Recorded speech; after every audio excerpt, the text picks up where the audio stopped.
Welcome to What If Naruto Had Family Left Part 5. It's been a while since this what if, but here it is.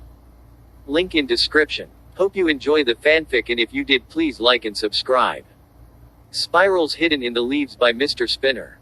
Chapter 9. 2 days of determined movement had passed since the attack, coupled with 2 nights of tense security. As the final projected day of travel neared, the members of Team Talk were both relieved and wary. Relieved that it was almost over, one way or another, and wary of the attack that would no doubt happen today. As the trio of caravans were lined up for the last leg of their mission, Aoba glanced to the north and their end goal. At the rate they had been going, they would reach the waterfall border and rendezvous with one of their teams between late afternoon and evening. Which meant they had about an 8-hour window of attack, starting now. As preparation for the inevitable attack, Tomoko had already summoned Yama, who sat next to the driver of the front caravan. Aoba would join the second, one of his summon crows perched on his shoulder and ready to immediately summon a murder of its fellows without further preparation. Aoba was considering where to place his teammates for maximum defensive options when Tomoko wandered up. "Isn't it weird that Ken's the only one here without a summon?" she asked quietly, one eye on Ken himself as he checked and rechecked the seal formulae that would protect the caravans. "Maybe we should help him look into that when the mission is over and done with." Aoba grunted in assent.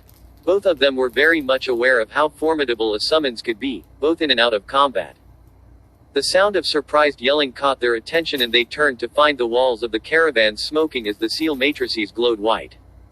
Ken was waving away the light smoke and explaining something to Itsuki and Sana. "What on earth are you doing?" Aoba asked as he approached. "Engraving," Ken explained. "It's an Uzumaki secret sealing application. This permanently affixes the seals to a surface and resists any efforts to remove it short of utter destruction of the vessel. And since a part of these seals are to reinforce the wood to steel-like hardness, that's not likely. It's basically the same thing I did to the seals on your shoulders."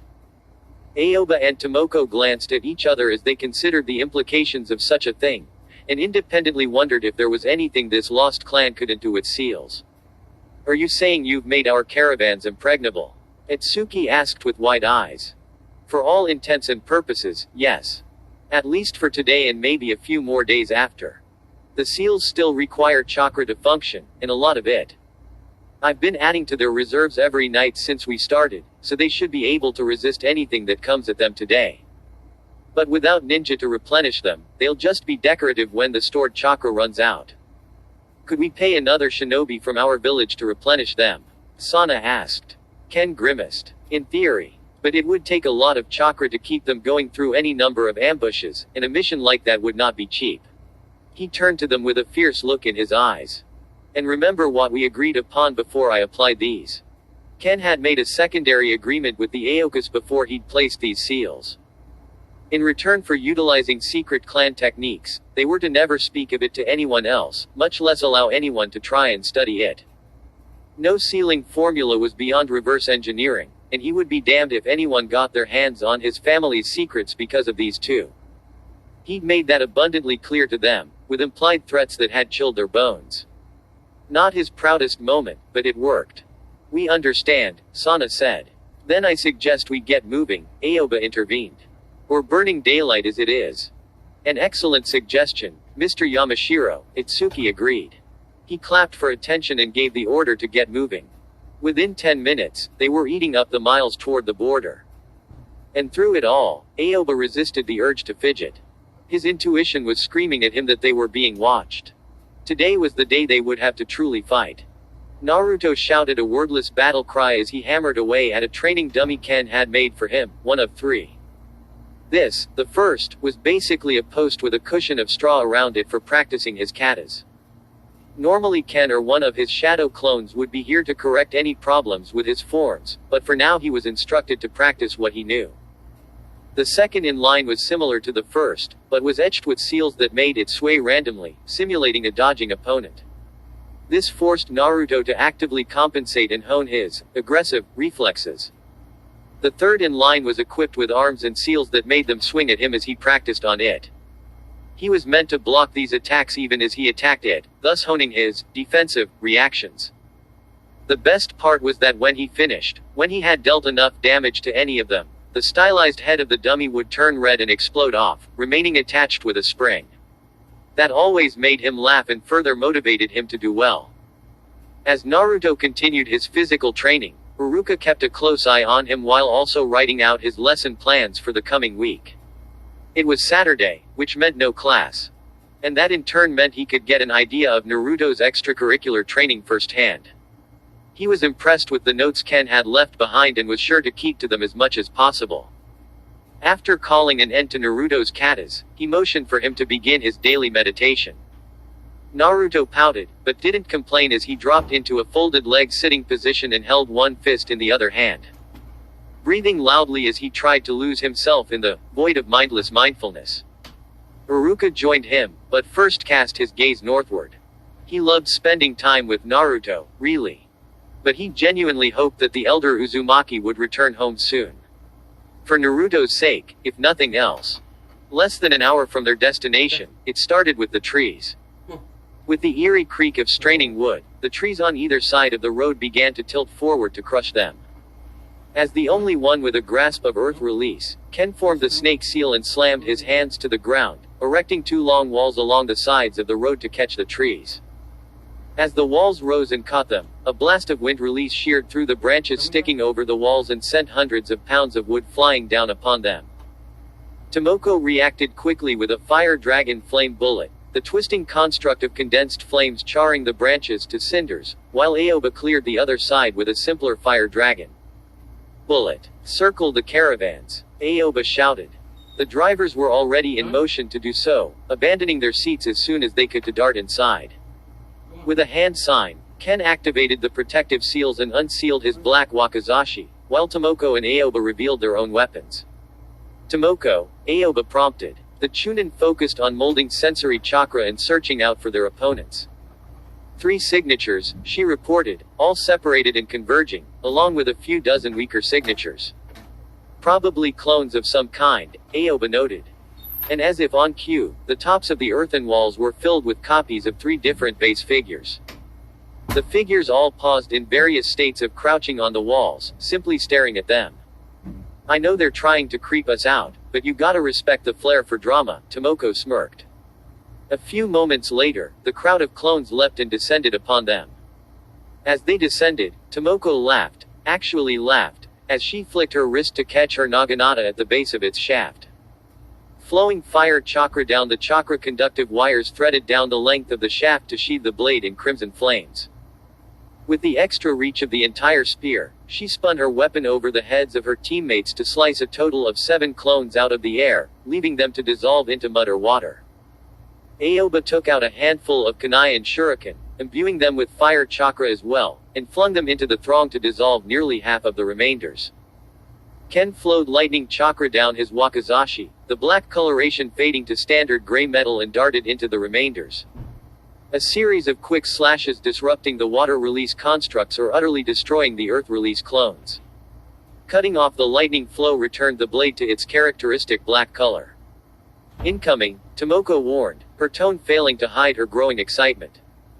On the walls where the small battalion of clones had just been, landed the 3 figures that had clearly created the clones.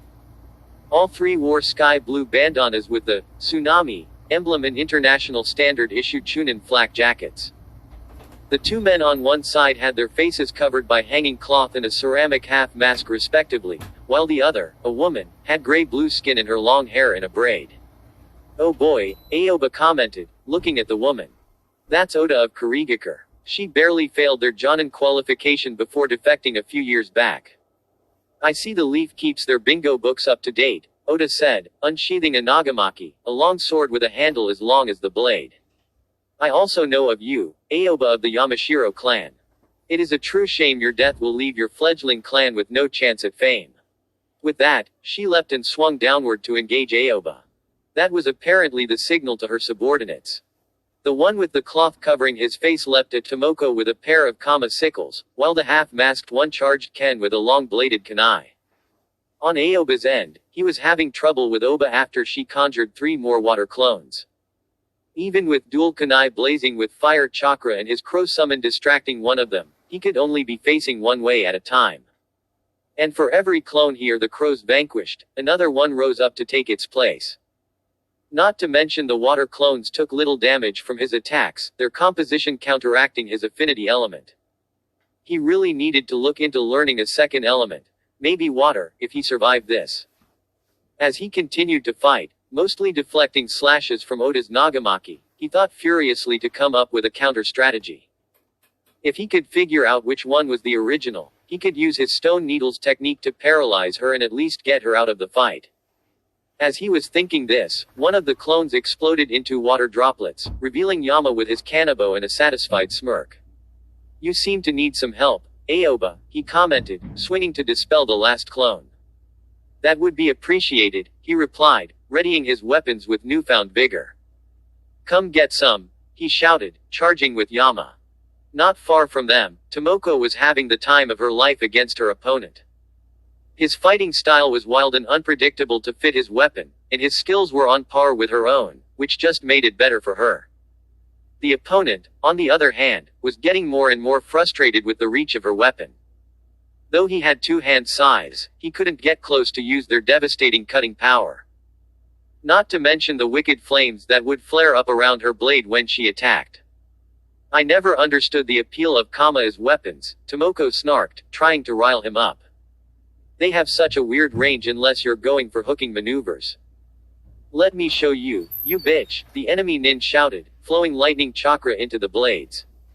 He swung at Tomoko, who ducked and jumped back to avoid the attack.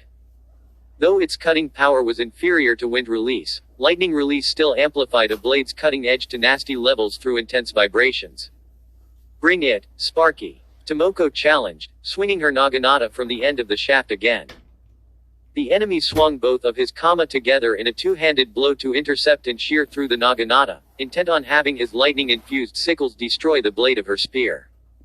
But rather than shatter her weapon, the blades of his kama were sliced cleanly in half. He had a second to register that before an invisible blade slashed him across the chest. The nin leapt backward and clutched his wound, a thin but deep and painful cut that grazed his sternum. He looked up as the phenomenon clicked. "You switched flowing fire chakra for wind chakra," he cried. "And wind beats lightning," she agreed, holding up a handful of shuriken in her free hand. With a swing and a shuriken shadow clone technique, the tsunami nin was flung back against the earthen wall and littered with dozens of stab wounds.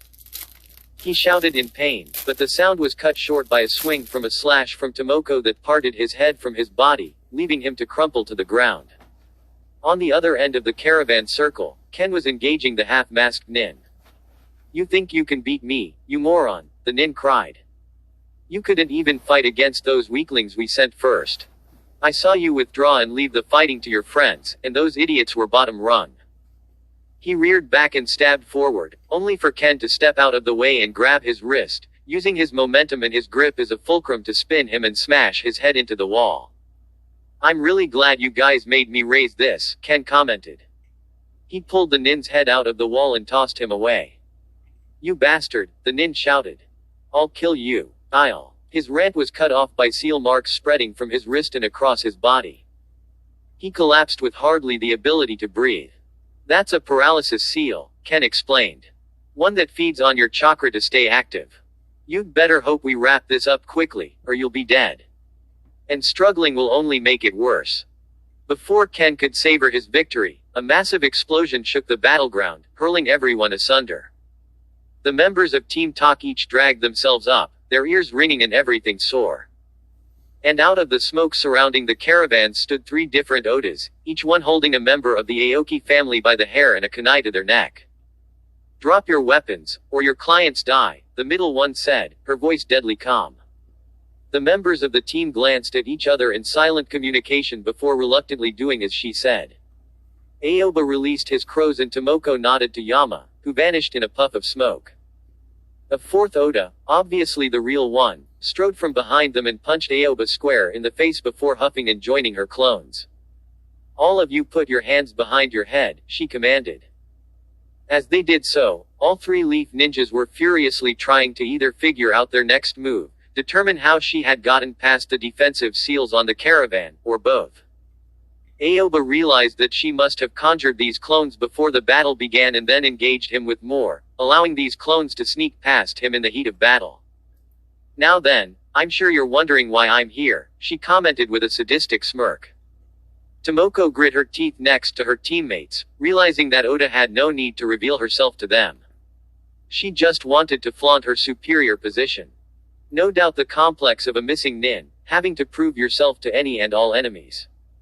Aoba glanced at Tomoko to catch her attention, faintly shaking his head. The message was clear: calm down. Let it play out for now. She growled and nodded back. One of the clones forced Kato to his knees, the young man grimacing at the mud stains on his robe. The real Oda looked down on him and smirked. I could search the caravans myself, but this is more fun, she said darkly. I'll ask once before the pain starts. She flicked her nagamaki. Where's the product? Product, the leaf nin thought in unison. Kato was sweating bullets, clearly trying to resist his innate fear. I don't know what you're talking about, he growled. Without a word, Oda slashed him across the face, from the ridge of his brow to the corner of his jaw. They say women like scars, she mocked over his screams, but only clean ones. Thin, faded ones that are so unlike the one that will heal into. And it's just the beginning. Second chance, where is the product? Go to hell, he shouted, followed by another cut, this one on the other side. You're trying my patience, boy, Oda said. One more try, or your head comes off. She placed her blade over the back of his neck. Where is the product? Kato screwed his face up but remained silent. Oda's eyes flashed and she lifted her sword.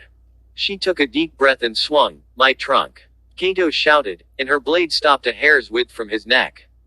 It's in a secret compartment beneath my trunk, he wept. Oda chuckled menacingly and looked at the leaf nin, silently warning them not to move under the watch of her water clones.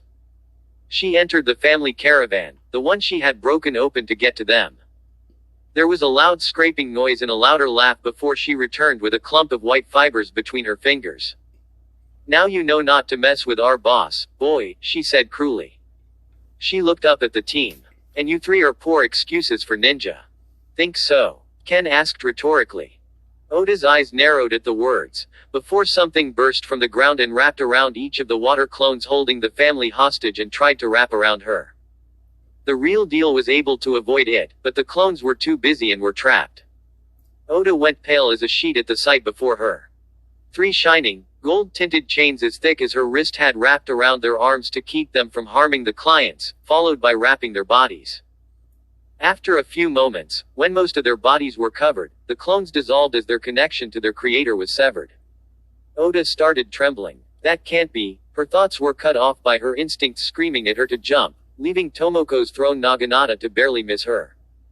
She had barely landed on one of the caravans before more chains shot at her and drove her further away to avoid them. As she landed against one of the walls and adhered with chakra, she caught sight of the chains coming from one of the leaf nin's backs. A redhead's back. There could be no doubt. She had to flee. Oda tossed down every smoke bomb she had and ran as fast as she could. The 3 ninjas stood there, stunned at her sudden departure. Tomoko expanded her sensory awareness and tracked her as she rapidly approached the edge of her sensory range. She's running, Tomoko confirmed. Should we chase her down?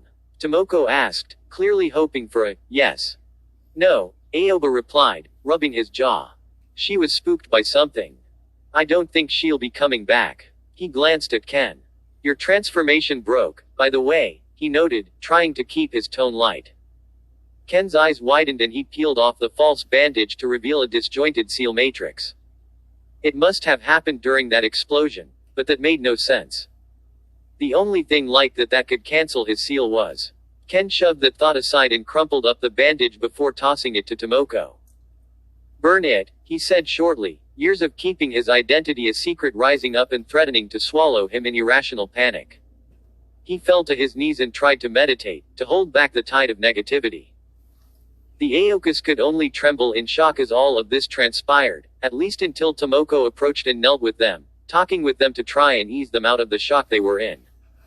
As she did that, Aoba entered the family caravan to find a secret compartment just as described, filled to the brim with tied, foot-by-foot bales of white plant fibers. Aoba knelt and plucked some from one of the bales and examined it closely. He sniffed them and pressed his lips together. He took the sample and returned to the clients, holding it up for all to see. Mr. and Madam Aoki, I'm afraid your son is smuggling opium. As the sun drew near to the horizon, a trio of tacky ninjas, a Jonin and two Chunin, were growing concerned about their clients. They had been at this outpost on the Fire Cliffs border for almost 2 days, helping out where they could but otherwise treating it as a getaway before their mission began. But if the caravan train did not appear before sunset, they were ordered to go out and search for them at the crack of dawn. So one could hardly imagine their relief when the speck of a distant caravan was spotted on the horizon. As they drew nearer, signs of wear and hardship became more and more apparent. The Leaf ninjas that had handled this leg of the long-term escort mission, which had spanned multiple countries, had clearly had a run-in with some serious obstacles. As the Taki team approached the caravans when they crossed the border, the elder Aokas providing verification. They were surprised to find their presumable son stripped to his underclothes and being led by a rope from the back of the rear wagon along with another man in the trappings of a prisoner. Greetings, honored Aoki family, the Jonin leader said. I take it wasn't a smooth trip. The Aokas remained silent, both looking away in the wake of great shame. One of the Leaf Nin, with spiky hair and sunshades, stepped forward and explained the situation in as much detail as possible. After his explanation, he unsealed a storage scroll to reveal one of the opium bales as proof and then resealed it and tucked the scroll into his flak jacket. We will be taking this back to our village as contraband within our borders. Our hospital can refine it into medicine. The Taki ninjas nodded in agreement and began the official process of signing over custody of escort clients. Signing and stamping proof of arrival, verification of identity, hashing out sentencing for drug smuggling, examining the client's stock to make sure nothing was taken, and the like. After a solid half hour, the receiving team was satisfied and offered rooms in the outpost for the night. An offer that was, naturally, appreciated and taken up without hesitation. The next morning found Team Talk leaping between trees at the fastest they could keep up an extended pace, all of them ready to return home. As they reached midday and approached their break for lunch, Tomoko slowed a bit to draw level with Ken. What's wrong? She asked. What makes you think something's wrong? He asked, in the sullen tone that would show anyone that there was obviously something wrong. Because you've hardly said a word since we were attacked and you've had your eyebrows scrunched up like you're thinking about something really, really hard. Ken was silent for a few more moments before answering. I feel like we're missing something about this mission. Something really dangerous that's going to come out of the woodwork eventually. And what we did here is going to accelerate that. What makes you think something like that? Tomoko asked. True, she'd come to such a conclusion herself based on the idea that these gangs of rabble that could barely qualify as ninja were getting bold enough to try and steal from professionals. But Ken's words had an unusual weight to them. Those seals that executed the first batch of Rappa Nin, he said. I didn't get a good look at them, but a seal applied to a living being and set to activate in a specific circumstance is way too advanced for even a Chunin. It takes someone with serious skills to do something like that, skills that would earn a deserter an immediate slot in a bingo book. He paused, his lips moving as if he were chewing on his words. And the only thing that could have gotten past my defensive seals would be a comparable deconstructive seal, one that would be even more advanced. What do you think that means? She asked, unnerved by such a hypothesis. I don't know yet, Ken admitted. But I know without a doubt that we are going to find out. And it will not be pleasant. As the two continued talking, Aoba was thinking over everything he had overheard. He agreed with Ken that there was something bigger going on in the shadows, and he had far too little information to come up with a working theory. He could only hope that Kanahagakure could intercept whatever would come of this little complication. That is all I could see, Master, Oda of the Tsunami finished, her head bowed almost to the ground as a spotlight shone down upon her. She waited patiently for her master, the leader of Tsunami, to offer his verdict on her mission. And you are certain it was the adamantine sealing chains? He asked in a deep voice. Without a doubt, sir, she affirmed. No genjutsu could have destroyed my clones like that, by cutting off their chakra entirely. And the very sight of it was unmistakable. After a few moments, her leader bid her to rise and stand before him. She did so and stood firm under his gaze. Oda of the tsunami, I officially name you my second, he said. Oda gasped, then took back her composure. You honor me, sir, she said. The leader smiled briefly before leaning forward and thought. You have done well in bringing me this news. Such a revelation raises questions and possibilities.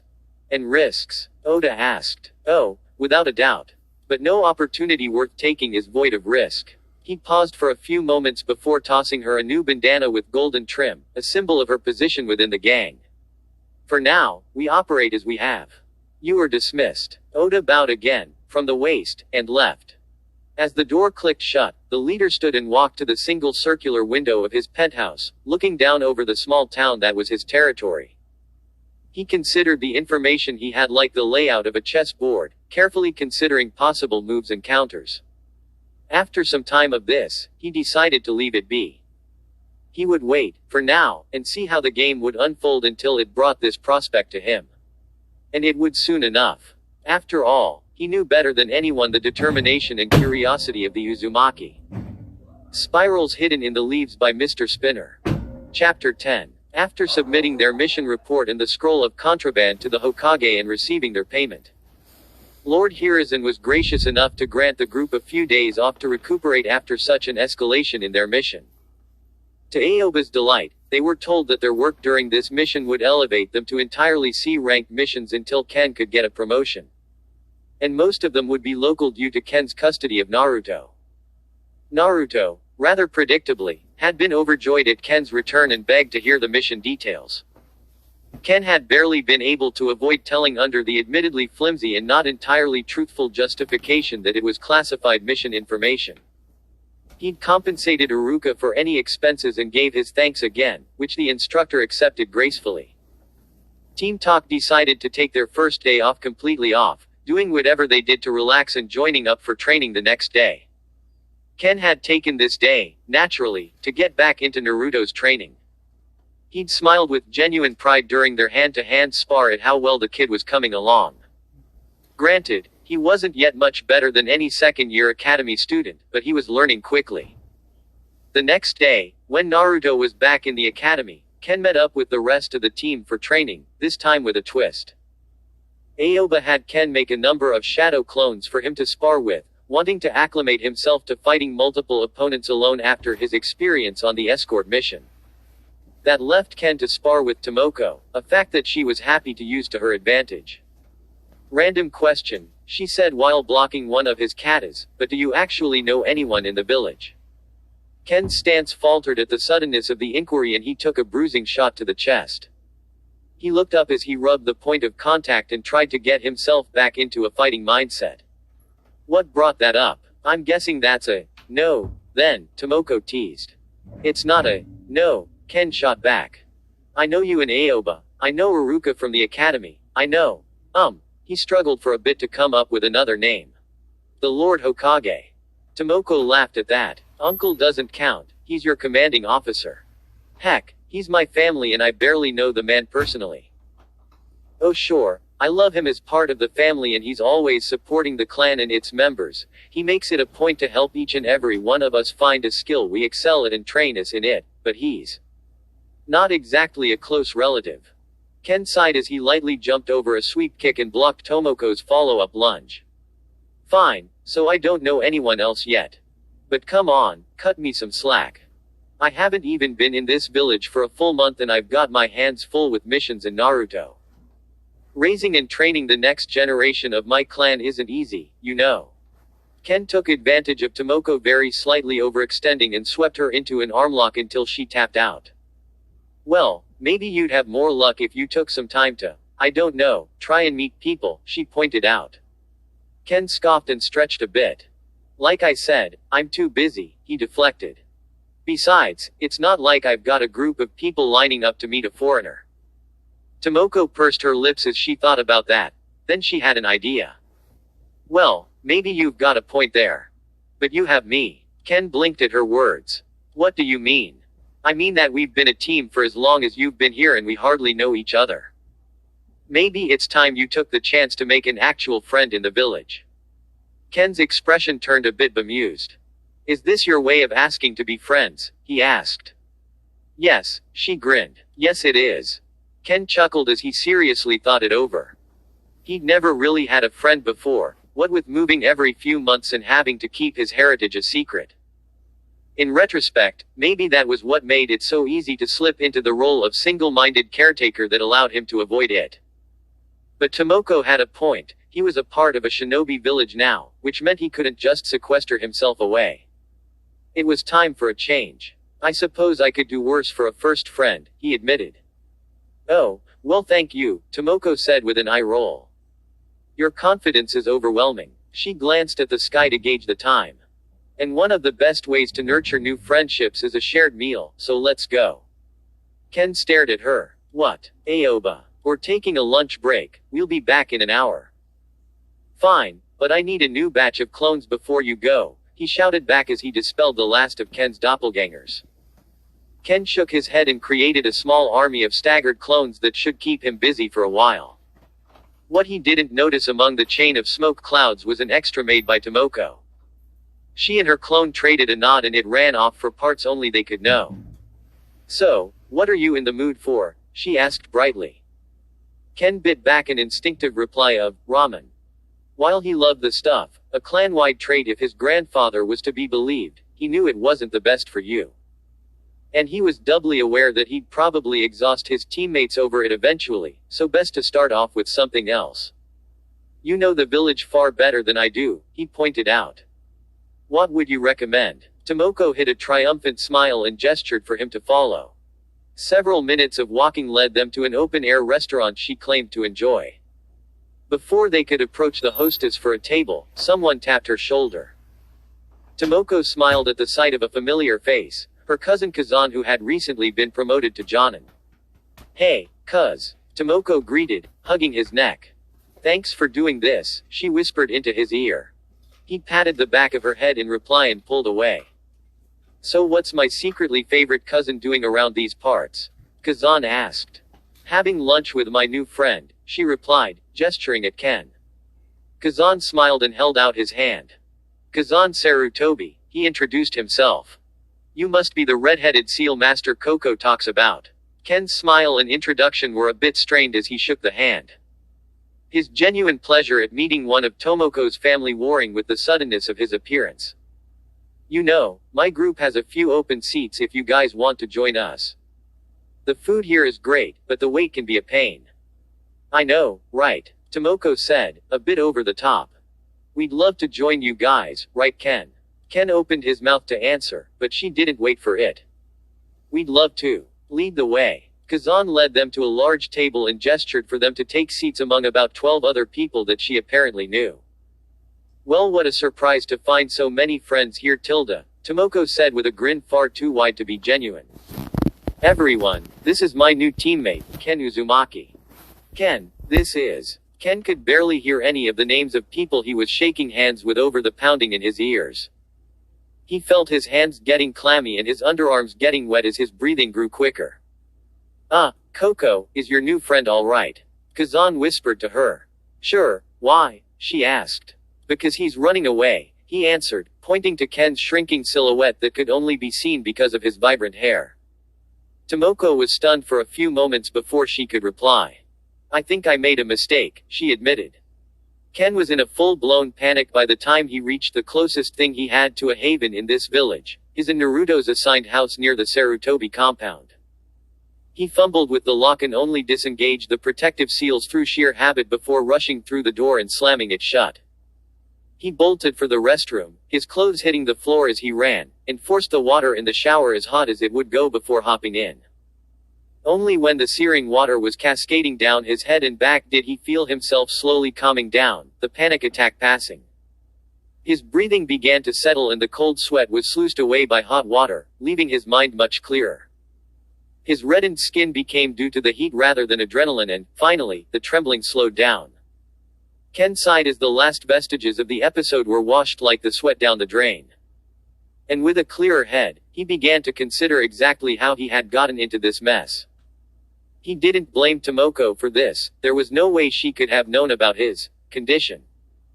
His first instinct was to berate himself for such weakness, but his grandfather's deep and steady voice echoed in his ear, soothing him and reminding him that such things were not a sign of weakness, especially when they affected the vast majority of shinobi in one way or another, at one time or another.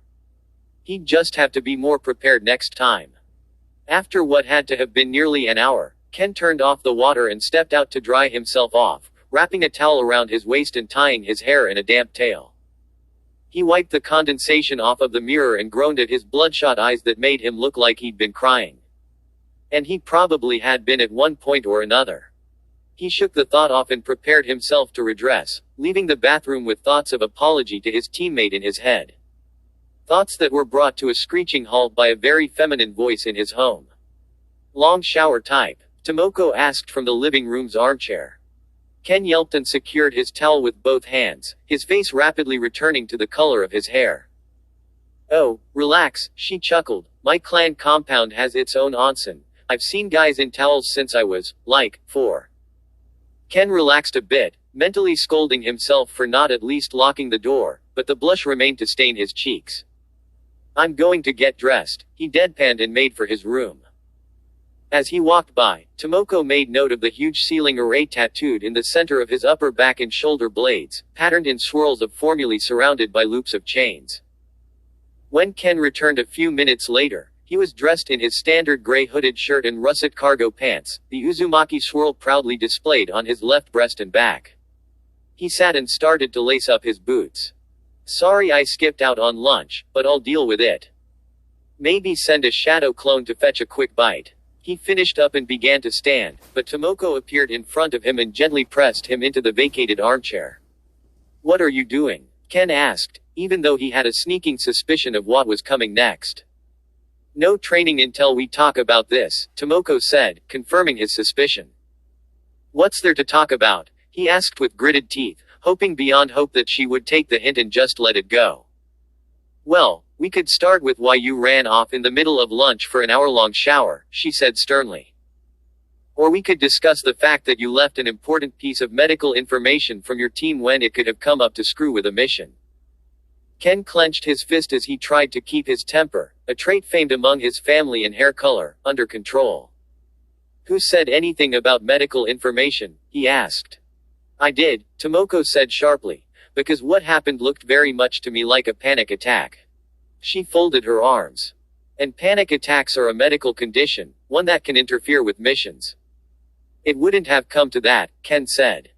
If it could have, I would have informed Lord Hokage and not taken missions until it was under control. But missions would not cause an episode, at least not standard missions. And you're certain of that?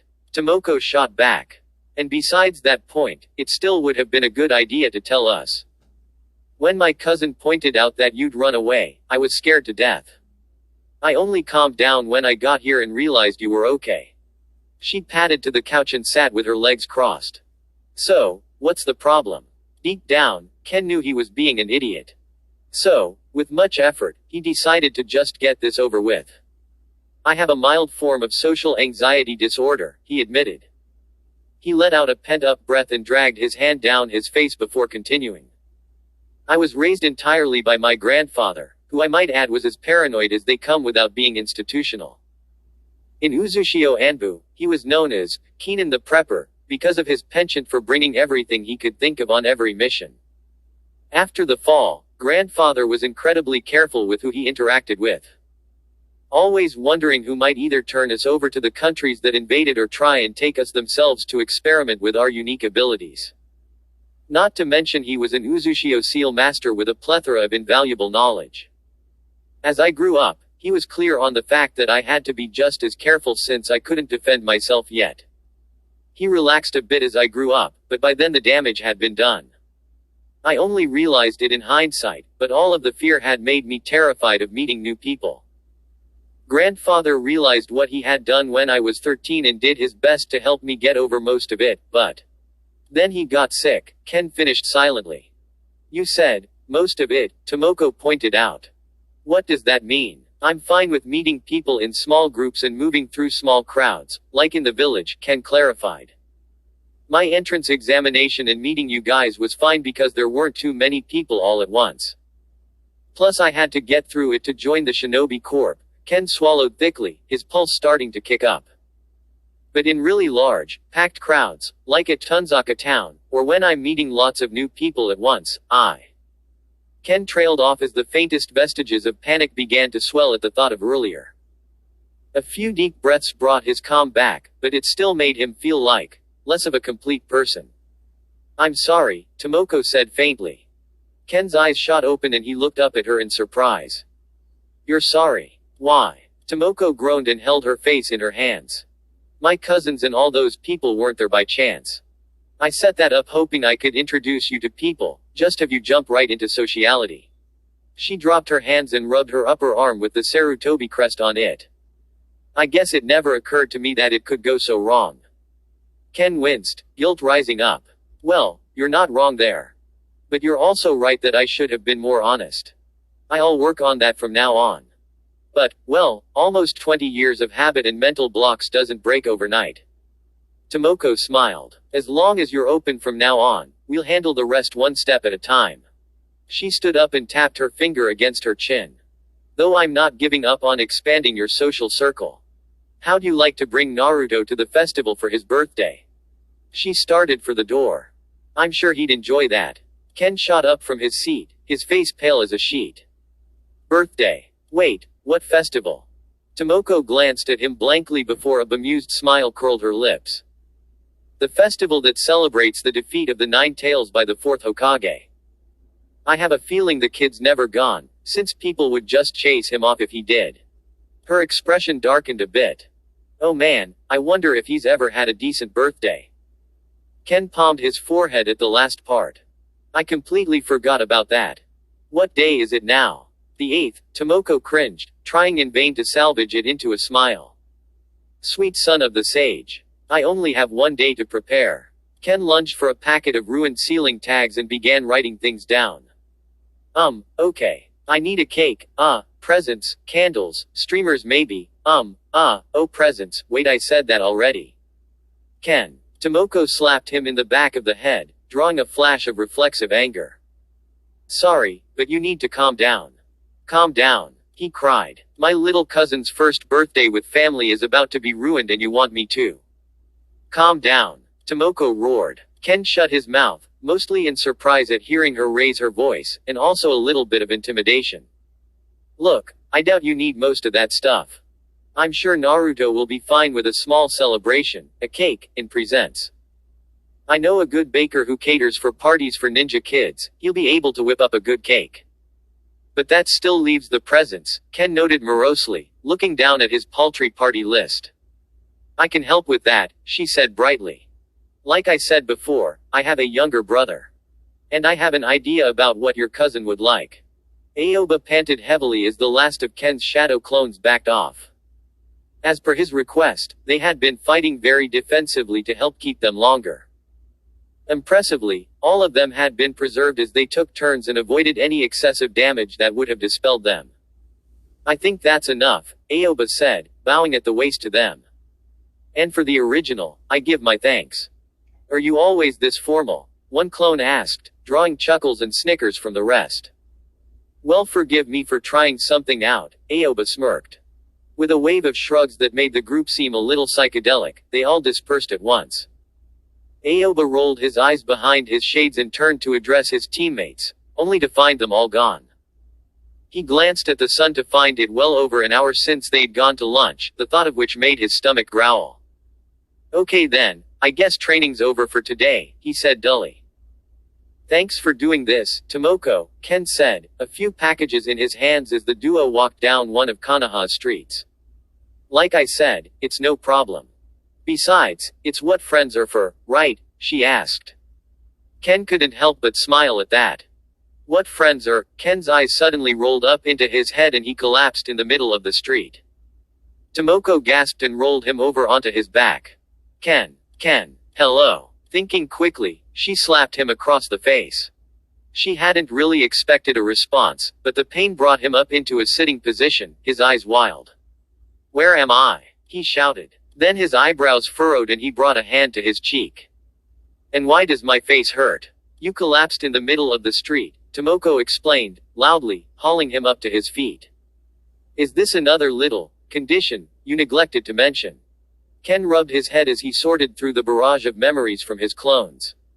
Nope. Aoba just finished up and all of my clones dispelled at once. And all of those memories came at me at once. I just needed a second. He scooped up the discarded gifts and they continued down the street.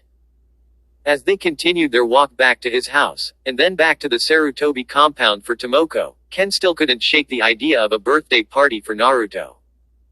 From what he knew of Naruto's life so far, he couldn't help but think that Tomoko's musings from before were right on the Ryo. He had probably never had a birthday party before. True, Ken wasn't much better. His birthdays had mostly been small celebrations with his grandfather, his favorite food, and a few modest gifts. Given his childhood, that kind of celebration had been all he really needed. But Naruto deserved more than that, partly to make up for all of his terrible birthdays up until now, and because this would set the standard for every birthday to come. As he turned this problem over in his mind, Ken smiled as an idea emerged. He picked up the pace, eager to hide these gifts and get to that academy. Classes would be letting out soon, and he had a teacher to ask a few questions. Hope you enjoyed part 5 of this fanfic. It's been pretty interesting to me and I'm hoping it's the same for you guys. Thanks for watching and if you enjoyed please like, comment, and subscribe.